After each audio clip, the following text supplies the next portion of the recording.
Tout un symbole, une poignée de main entre le président colombien et le chef des FARC. Les deux parties sont parvenues à se mettre d'accord. Un pacte historique pour la paix qui met fin à 4 ans d'intenses négociations.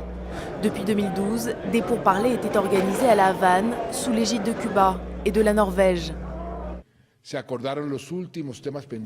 Les questions en suspens ont finalement été réglées. Les négociations sont closes et nous avons un texte définitif de l'accord final pour mettre fin au conflit. Je le répète, les négociations sont terminées et nous avons un texte final pour un accord final. Ce texte ne peut pas être modifié. Les détails de cet accord seront connus dans la journée, mais on sait déjà que le cessez-le-feu sera supervisé par les Nations Unies. Les FARC devront rendre leurs armes dans un délai de 6 mois.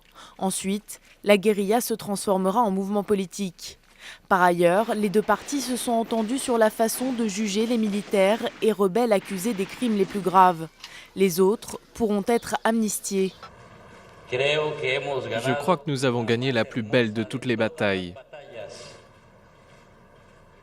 La bataille pour la paix en Colombie. Cet accord devra être transformé tôt ou tard en référendum afin de garantir un avenir digne pour tous. Un scrutin promis par le président au peuple colombien. Le texte leur sera soumis le 2 octobre.